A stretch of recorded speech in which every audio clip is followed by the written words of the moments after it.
अगर तुम नीट 2027 के लिए ड्रॉप लेना चाह रहे हो तो ये वीडियो प्लीज़ पूरी देखना। उसके बाद जो तुम्हें डिसीजन लेना होगा तुम आराम से ले सकते हो, उसमें मैं कुछ नहीं रोकूंगा।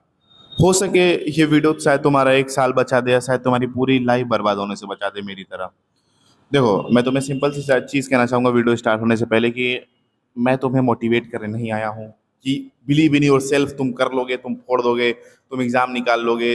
ये वो बाकी 100 कोचिंग कर रही हैं, ठीक है। सारे लोग वही कर रहे हैं, तुमको पागल बना रहे हैं। मैं आज तुम्हें वो चीज़ बताऊंगा जो शायद मुझे नहीं कोई बताया, इसलिए मेरा इतना टाइम खराब हुआ एक एग्जाम के चक्कर में। मेरा एक एग्जाम के चक्कर में 5 साल खराब हुआ है। 5 साल सुनने में कितना इसे छोटा लगता है ना, 5 साल। लेकिन वो तुम्हें जब तुम खुद दोगे ना इतना 5 साल एक एग्जाम को, तुम्हें तब समझ आएगा कि जब तुम सेम उठ के वही सेम चीज़ पढ़ोगे, सेम बुक पढ़ोगे, सेम एनसीईआरटी पढ़ोगे, सेम हर चीज़ सेम सेम करोगे 5 साल तक, और एक ही एग्जाम तुम 5 साल तक दोगे, तब तुम्हें पता चलेगा कि टाइम कितना जल्दी बीत जाता है। और मैं तुम्हें एक रिक्वेस्ट करना चाहूंगा, अगर तुम ये वीडियो देख रहे हो, ठीक है, तो प्लीज ईगो के साथ मत देखना कि ये चीज तो मेरे साथ नहीं होगी, ये चूतिया रहा होगा, इसको पढ़ने नहीं आता होगा इसलिए इसके साथ हुई। नहीं, मैं सेम चीज एग्जैक्टली किसी को बोला था और एग्जैक्टली आज चीज वो मेरे साथ हुई है। तो प्लीज ईगो के साथ मत देखना, ईगो साइड करके देखना, क्योंकि वो चीज तुम्हारे साथ भी हो सकती है। ड्रॉप ईयर का सबसे बड़ा झूठ पता है क्या होता है कि भाई बस 1 साल ही तो है, मुझे तो एक ही साल तो पढ़ना है। नहीं भाई, बस ड्रॉप ईयर बस 1 साल नहीं होता है। तुम्हें तो जो ड्रॉप लिया होगा, चाहे जिसका एक दो ड्रॉप हुआ होगा, चाहे मैं, मुझे पता है कि ड्रॉप ईयर कितना बड़ा इमोशनल रोलर कोस्टर होता है। तुम एक बार खुद सोचो, रिजल्ट आता है, ठीक है, रिजल्ट आ गया, हम पूरे सैड हैं, भैया हमको पढ़ लेना चाहिए था, शिट यार मुझे पढ़ लेना चाहिए था, मेरा सिलेक्शन हो जाता। 10 दिन घर का माहौल खराब रहता है, तुमको 10 लोग ताना मारते हैं। फिर वहां से क्या आता है, वहां से आता है हमको मोटिवेशन। इतना मोटिवेशन आता है, लगता है कि हमसे ज्यादा डेडिकेटेड इंसान 1 साल के लिए कोई दुनिया में हो ही नहीं सकता है। हमें ऐसा लगता है हम तो फोड़ देंगे, हम तो अब कर ही देंगे। एकदम जोश जोश में पूरा टाइम टेबल बना लेंगे 12 घंटे का, कि अब तो 12 घंटे पढ़ेंगे, दिन में 4 चैप्टर पढ़ेंगे, जिम भी जाएंगे, सब कुछ करेंगे, पर्सनालिटी भी इंप्रूव करेंगे। ऐसा फील होता है कि एक ही साल में साला अर्नोल्ड भी बन जाएंगे, एक ही साल में आइंस्टाइन भी बन जाएंगे। और मैं झूठ बोल रहा हूँ तो मैक्सिमम सारे लोग यही चीज करते हैं, मैक्सिमम सारे लोग यही चीज करते हैं। फिर क्या होता है कि पहला वीक निकलता है, हम 10-12 घंटे पढ़ते हैं आराम से, पूरा एकदम मस्ती से, भाई मोटिवेशन हाई है ना। फिर दूसरा वीक आता है, थोड़ी एनर्जी लो होती है, फिर थोड़ा कम पढ़ते हैं। तीसरा वीक आता है, एक दिन का बस ब्रेक लेते हैं, ज्यादा नहीं, बस एक दिन का। और हम खुद बोलते हैं कि ठीक है यार, एक दिन से क्या ही फर्क पड़ता है, सब सारे लोग कर दोगे सेम चीज। ये सेम पैटर्न है जो मैंने 5 सालों से फॉलो किया है, और सारे लोग, मैक्सिमम लोग यही करते हैं कि एक दिन से क्या ही फर्क पड़ता है। दिक्कत उस एक दिन में नहीं है जो हम बोलें कि अरे कोई बात नहीं, दिक्कत उस हैबिट में है जो हमें आदत लग जाती है। फिर क्या होता है, एक दिन 2 दिन बनता है, 2 दिन 3 दिन बनता है, 3 दिन से संडे, फिर मंडे, फिर क्या होता है अगला महीना। सीधे ये छोटा मोटा चीज नहीं, सीधा नेक्स्ट मंथ से पढ़ेंगे। फिर क्या होता है, जनवरी आने तो तब पढ़ेंगे, फिर क्या होता है फरवरी आने तो तब पढ़ेंगे, फिर क्या होता है एलन का टेस्ट स्टार्ट होगा तब पढ़ेंगे। हर चीज यही पैटर्न होता है। तुम शायद नोटिस नहीं कर पा रहे होगे कि ड्रॉप ईयर की सबसे खराब बात ये होती है कि तुम्हें वो धीरे धीरे बर्बाद, तुम्हें पता नहीं चलेगा। इसका सबसे मेन दिक्कत है ना, तुम्हें पता ही नहीं चलेगा तुम्हारा टाइम कहाँ चला गया, तुम कैसे बर्बाद हो रहे हो, तुम्हें कुछ नहीं पता चलेगा। प्रॉब्लम ये है कि देखो, कोचिंग वोचिंग अगर तुम करो तो तुम्हारे पास टेस्ट होता है, स्कूल जा रहे हो तुम्हारे पास अटेंडेंस है, कॉलेज जा रहे हो तुम्हारे पास अटेंडेंस है। ड्रॉप ईयर अगर तुम घर बैठ के पढ़ रहे हो, चाहे कुछ कर रहे हो, तो तुमसे ऊपर कोई नहीं है, तुम भगवान हो भाई अपने, ठीक है। तुमसे सुपीरियर सुपीरियर कोई नहीं है, तुम्हें हर डिसीजन तुम्हें लेना है, तुम्हें किसी से पूछ के नहीं करना है। और बिलीव में सबसे प्रॉब्लम ये होता है खुद को डिसिप्लिन करना। जब सारे डिसीजन तुम्हारे हाथ में होते हैं तो वो एक अच्छी बात भी होती है, और सबसे ज्यादा बुरी बात होती है कि सारे डिसीजन तुम्हें लेने हैं, तुम्हें कोई समझाने नहीं वाला आने वाला कि तुम्हें क्या करना है। मैं तुमसे एक क्वेश्चन पूछना चाहूंगा, तुम सच सच बताना कि क्या तुमने एक भी संडे एकदम सीरियसली पढ़ाई की, एकदम प्रोडक्टिव अपना 100% दिया है? नहीं दिया होगा भाई। अगर दिया होगा तो अच्छी बात है, अगर दिया होता तो आज ये तुम्हें वीडियो नहीं देखनी पड़ती, ठीक है। और अगर तुमने नहीं दिया तो तुम खुद सोचो कि 365 दिन तुम कैसे डिसिप्लिन होकर पढ़ाई करोगे। पता है लोगों की दिक्कत क्या होती है, वो सोचते हैं कि पहले रिजल्ट देखते हैं, अपना रिजल्ट का गैप देखते हैं। जैसे मैं देखता था, जैसे मेरा न्यू 2024 में 629 मार्क्स आया था, कट ऑफ 649 गई थी। नहीं, मैं उसके पहले से बताता हूँ, मेरा न्यू 2023 में 583 मार्क्स आया था और 610 नंबर कट ऑफ था। मैं क्या सोचा कि अरे 20 मार्क्स ही तो बढ़ाना है, 20 मार्क्स तो एक साल में बढ़ा ही लूंगा। पर प्रॉब्लम ये होती है कि मार्क्स कभी भाई सिलेबस से नहीं बढ़ता है, बढ़ेगा एक हद तक सिलेबस से बढ़ेगा, लेकिन मार्क्स हमेशा हैबिट से बढ़ेगा। वो चीज़ हम इग्नोर ही कर देते हैं। जब तक हम अपनी आदतें रिपीट करेंगे वही प्रोक्रास्टिनेशन वाली, कि कल पढ़ेंगे, परसों पढ़ेंगे, सन जनवरी से पढ़ेंगे, फरवरी से पढ़ेंगे, नहीं होगा, नहीं होगा। मैं क्लियर तुमको बोलना चाहता हूँ, अगर तुम अपना मार्क्स का गैप देके ड्रॉप लेना चाह रहे हो कि मेरा 10 मार्क्स या 20 मार्क्स कट ऑफ से कम है, मैं ड्रॉप ले लेता हूँ, मेरा सिलेक्शन हो जाएगा, आदतें वही रहेंगी, नहीं होगा भाई। प्लीज मत करो, मत करो ये चीज। मैं तुम्हें ये नहीं बोल रहा, देखो तुमको लग रहा होगा कि मैं ये बोल रहा हूँ मत करो, मैं तुम्हें ये नहीं कह रहा कि तुम ड्रॉप मत लो, मैं तुम्हें ड्रॉप लेने से मना नहीं कर रहा हूँ, ठीक है। मैं तुम्हें एक रियलिटी चेक दे रहा हूँ। देखो, तुम्हें ड्रॉप लेना हो सके लाइफ का सबसे बेस्ट डिसीजन भी हो सकता है, सबसे वर्स्ट भी हो सकता है, जो मेरा था। अब तुम्हारे ऊपर डिपेंड करता है कि तुम उसको बेस्ट बनाना चाह रहे हो कि वर्स्ट बनाना। और एक छोटी सी बात, अगर तुम ऑलमोस्ट ड्रॉप लेने का डिसीजन बना ही लिया हो तो मैं तुम्हें एक सिंपल चीज कहना चाहूंगा कि बस लेक्चर देखने से तुम्हारा सिलेक्शन तो होगा नहीं। देखो कॉन्सेप्ट तब तक कॉन्सेप्ट नहीं होता जब तक तुम उसके 100 क्वेश्चन प्रैक्टिस कर न लो। तो मैं तुम्हें एक चीज सजेस्ट करना चाहूंगा जो मैंने अपने खुद प्रिपरेशन के टाइम पे की थी, इस बार भी की थी। मैंने क्वेश्चन प्रैक्टिस जो है नीट प्रेप एसेंशियल बैच के अभ्यास बैच से की थी। वहाँ पे एक बहुत अच्छी बात पता है क्या है कि वहाँ पे एक assertion reason power of course है, जहाँ पे तुमको स्टेटमेंट, मैचिंग, लेबलिंग, डायग्राम, हर टाइप के क्वेश्चन तुम्हें मिल जाएंगे।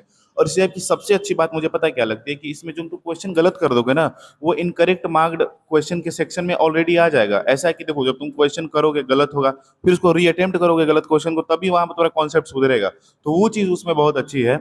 और वहां पे पीवाईक्यू मार्क्ड एनसीईआरटी में, जहाँ पे तुम जो पीवाईक्यू मार्क्ड होंगे ना, वो तुम एनसीईआरटी पढ़ के उस पर लाइन पे क्लिक करके तुम ऑलरेडी जो पीवाईक्यू से क्वेश्चन है वो तुम कर सकते हो। और जैसा कि तुमने देखा ना कि इस बार फिजिक्स बहुत टफ आई थी, पर मेरे फिजिक्स में थोड़े अच्छे मार्क्स बन रहे, मेरे क्वेश्चन बन गए थे। क्योंकि मैं क्या किया था, यहाँ पे ना एक हार्डेस्ट क्वेश्चन सब कोर्स है। उसमें क्या करते हो कि तुम, अगर तुमको लेवल 1 का क्वेश्चन हो गया तो तुम लेवल 2 का क्वेश्चन कर सकते हो, लेवल 2 का क्वेश्चन हो गया तुम लेवल 3 का क्वेश्चन कर सकते हो। तो इसमें बहुत अच्छी अच्छी चीजें हैं इसमें सीआरटी के। तुम एक दो पेज पढ़े और तुमको वही एक दो पेज का क्वेश्चन करने का मन करे तो तुम एक दो पेज सेलेक्ट करो और वहां से तुम क्वेश्चन आराम से कर सकते हो। और अभी तो शायद इनका कुछ ऑफर भी चल रहा है कि फर्स्ट 1000 स्टूडेंट को जो सारे एनसीईआरटी अभ्यास बैच के साथ सारे जो 6 सब कोर्स हैं फ्री में ही मिल रहे हैं एट जस्ट शायद 3999 में। और इसमें इस ऐप की सबसे अच्छी बात यह है कि इसमें 3 दिन की रिफंड पॉलिसी, अगर तुमको पसंद आए तो यूज करो, नहीं पसंद है तो मेल करके तुम अपना पैसा रिफंड ले सकते हो। पर ऑब्वियसली ये चीज पसंद आएगी क्योंकि एक्चुअल में मैंने यूज किया है और अच्छे क्वेश्चन है, तो जाके ट्राई करो एक बार। मान लो तुमने ड्रॉप ले लिया, अब मान लो तुमने ड्रॉप ले लिया, ठीक है। 20-25 दिन तुम्हारी पढ़ाई एकदम अच्छे से चल रही है, सब कुछ शेड्यूल के हिसाब से हो रहा है, जैसे तुम प्लान बनाए थे वैसे सब कुछ चल रहा है। फिर तुम एक टेस्ट देते हो, ठीक है, तुम्हारे टेस्ट में मार्क्स कम आ जाता है। फिर तुम क्या सोचते हो, फिर तुम करने लगते हो ओवर थिंक, ठीक है। अरे यार मुझसे तो नहीं होगा, मेरे तो मार्क्स कम आ गए, लास्ट बार भी तो यही हुआ था, मेरे से नहीं हुआ था। फिर क्या होता है ना कि तुम्हारा दिमाग तुम्हें खुद थका देता है, तुम साला पढ़ाई से ज्यादा ना ओवर थिंकिंग करने लगते हो। मेन प्रॉब्लम सबके साथ यही होती है कि फिर ओवर थिंकिंग स्टार्ट होता है। फिर हम सिलेबस का नहीं सोचते, फिर हम दिमाग में ये प्रेशर बना लेते हैं कि अरे यार मेरे से तो नहीं होगा, मेरे से तो मार्क्स कम आ रहा है। और सबसे बुरा पता है कि तब कब लगता है, शायद वो चीज़ तुम फील किए होगे और तुम शायद पहले फील कर चुके होगे कि तुम सेम चीज़ वही बैठ के घर पे वही 3 चैप्टर एनसीईआरटी का रिवाइज कर रहे हो, पर तुम्हारे दोस्त कॉलेज में जाके बढ़िया फोटो डाल रहे हैं, फ्रेशर पार्टी मना रहे हैं, सब कुछ कर रहे हैं, नए नए दोस्त बना रहे हैं, लाइफ को एक्सप्लोर कर रहे हैं, पर तुम क्या कर रहे हो, वही सेम चीज़ दोबारा पढ़ रहे हो। देखो अब तो ऐसा है कि लोग 11th 12th से पढ़ना स्टार्ट कर देते हैं, तो उसके लिए वो चीज़ रिपीटेड ही है। पेरेंट्स भी तुमको कुछ नहीं कहेंगे, कुछ नहीं कहेंगे कि बेटा क्या कर रहे हो क्या नहीं करो, बस सिंपल का क्वेश्चन पूछेंगे, प्रिपरेशन कैसी चल रही है। तुम्हें अंदर से पता होगा अच्छी नहीं चली, फिर भी तुम्हें बोलना पड़ेगा कि हाँ ठीक चल रही है। अगर हम एक दिन पढ़ाई नहीं भी करते हैं ना, तो हमें ये रहता है कि कोई हमें पनिशमेंट नहीं देगा, ना स्कूल वाले बोलेंगे ना घर वाले बोलेंगे, कोई कुछ नहीं बोलेगा। बस हमारा पनिशमेंट क्या होता है कि बैकलॉग बढ़ जाएगा। और ब्लैक बैकलॉग जो होता है ड्रॉपर का सबसे बड़ा दुश्मन होता है। वो होता है ना कि हमें अंदर से पता है हमारी पढ़ाई अच्छी नहीं चल रही है, पर फिर भी एग्जाम तक कोई पूछ रहा है बेटा पढ़ाई कैसे चल रही है, ठीक चल रही है, सबकी नज़र में ना एक एक्सपेक्टेशन आ जाता है। ये चीज़ सबसे बुरी लगती है। यही पॉइंट होता है जब हम दूसरों से कंपेयर करना स्टार्ट कर देते हैं, टेस्ट में उसके मार्क्स ज़्यादा आ रहे, मेरे कम आ रहे, मेरे दोस्त आगे निकल गए, मैं पीछे रह गया, और वहीं हमारा कॉन्फिडेंस एकदम ही खत्म हो जाता है। देखो मैं ये चीज़ इसलिए नहीं बोल रहा कि तुम डर जाओ ड्रॉप मत लो, मैं इसलिए बोल रहा हूँ एटलीस्ट तुम रियलिटी तो जानो, उस चीज़ के लिए रेडी तो रहो, वो गलती तो ना करो एटलीस्ट। देखो ड्रॉप लेना गलत नहीं है, पर क्वेश्चन ये है कि ड्रॉप लेना चाहिए कि नहीं लेना चाहिए। तो अब मैं सिर्फ तुमसे 7 क्वेश्चन पूछूंगा, ठीक है, और प्लीज झूठ मत बोलना, एकदम ऑनेस्टली आंसर देना, क्योंकि आंसर मुझे नहीं चाहिए, आंसर तुम्हें चाहिए, वहीं से डिसाइड होगा कि तुम्हें ड्रॉप लेना चाहिए कि नहीं लेना चाहिए, ठीक है। पहला क्वेश्चन है कि क्या तुम अपना जेन्युइनली 100% दिए थे, सीरियसली बताना, तुम क्या अपना जेन्युइनली 100% दिए थे। तुम्हारा टाइम रील, प्रोकास्टिनेशन, दोस्ती यारी, गर्लफ्रेंड बॉयफ्रेंड ये सब नहीं खाया था। अगर आंसर है नहीं तो ठीक है भाई, ड्रॉप लेना वर्थ हो सकता है तुम्हारे लिए। तो दूसरा क्वेश्चन, क्या तुम बिना किसी फोर्स के, बिना किसी के ताने के, बिना किसी के बोले तुम कंसिस्टेंटली 365 दिन पढ़ाई कर सकते हो बिना किसी के बोले? ना ही वहाँ पे कोई टीचर होगा, ना ही स्किल होगा, सिर्फ तुम होगे, सिर्फ तुम होगे, तुम्हारा डिसिप्लिन होगा, ना ही कोई मोटिवेशन होगा। क्योंकि मोटिवेशन देखो 20 दिन बस चलेगा, ठीक है, और जो डिसिप्लिन होता है वो सालों साल, 2-2 साल चल जाएगा। क्या तुम बिना किसी के डांटे बोले तुम खुद बैठ के पढ़ सकते हो? आंसर अगर यस है तो ठीक भैया, ले लो ड्रॉप, ले लो। तीसरा क्वेश्चन, क्या तुम मेंटली रेडी हो? सबसे इंपॉर्टेंट क्वेश्चन ये है कि क्या तुम मेंटली रेडी हो, क्या तुम्हारा दिमाग कह रहा है कि हाँ तुम ले लो, क्योंकि क्या तुम्हें अकेलापन नहीं खाता है, तुम घर में बैठ के तैयारी करते हो? अगर तुम मेंटली रेडी हो तो तुम ड्रॉप ले सकते हो। पांचवा क्वेश्चन, क्या नहीं चौथा क्वेश्चन हुआ ना, क्या तुम्हारे पास कोई बैकअप प्लान है? देखो अब यहाँ पे मुझे कितने लोग गलत कहेंगे कि यार आप तो बैकअप पहले ही बैकअप का सोच लिए, गिव अप। बैकअप मतलब गिव अप करना नहीं होता है। देखो अगर तुम लाइफ में इतना बड़ा एग्जाम दे रहे हो तो एक बैकअप नेट, एक होना चाहिए, तुम्हारे पास एक सेफ्टी नेट होना चाहिए। जैसे ऐसा ना हो कि अगर किसी भी रीज़न से अगर तुम्हारा सिलेक्शन ना हो तो तुम ऐसा ना हो कि तुम्हारी लाइफ बर्बाद हो गई, जो मेरे साथ हो रही है। मेरे पास कुछ बैकअप नहीं था भैया, यही यही मैं फंस गया हूँ। 5वां क्वेश्चन, क्या तुम अपनी मिस्टेक लिख सकते हो? ऐसा मत बोलो कि नहीं बस मेरे मार्क्स कम आ गए, मेरे 20 नंबर कम थे, मैं इस बार करूँगा। नहीं, अपनी मिस्टेक्स लिखो। क्या तुम्हारी मिस्टेक थी? फिजिक्स में मिस्टेक रह गई, केमिस्ट्री कम पढ़ा था, बायो रिवाइज नहीं किया था। मिस्टेक लिखो भैया, क्या क्या एक्चुअल में गलती क्या थी। अगर ये सब कर सकते हो तो ड्रॉप लो। 6वां क्वेश्चन मुझे थोड़ा ये जरूरी लगता है। 6वां क्वेश्चन है, क्या तुम डिस्ट्रैक्शन सेक्रीफाइस कर सकते हो? दोस्ती यारी, गर्लफ्रेंड बॉयफ्रेंड, घूमना फिरना, कोई फेस्टिवल, शादी ब्याह, क्या तुम ये सेक्रीफाइस कर सकते हो 1 साल के लिए? कर सकते हो तो ड्रॉप ले लो, ड्रॉप ले लो तुम। और 7वां और मोस्ट इंपॉर्टेंट क्वेश्चन, क्या तुम ड्रॉप अपने होप से ले रहे हो, अपने मन से ले रहे हो, कि प्रेशर से ले रहे हो, कि समाज का प्रेशर है, माँ बाप का प्रेशर है, कि मुझे लाइफ में कुछ करना है, ये है वो है। ये तुम एक बार पूछो। अगर खुद से ले रहे हो, देखो मेरा ये था ना कि मैं 5 ड्रॉप मैं खुद से लिया हूँ, मेरे पास मेरा किसी का प्रेशर नहीं था, तो इसलिए मैं आज इतना हंस के वीडियो बना रहा हूँ, ठीक है। अगर ये चीज़ तुम अगर प्रेशर में लेते, आज इंसान सामने नहीं बैठा हुआ था, ऐसा होता है। तो तुम खुद डिसाइड करो कि तुम ड्रॉप क्यों ले रहे हो, होप से ले रहे हो कि किसी के प्रेशर से ले रहे हो। और अगर इन चारों 5-7 क्वेश्चन में से भी अगर तुम्हारा आंसर 5-6 क्वेश्चन में भी तुम्हारा आंसर एकदम यस आ रहा है कॉन्फिडेंटली, तो तुम ड्रॉप ले सकते हो। अगर 50-50 है तो प्लीज़ इमोशन में ड्रॉप मत लो।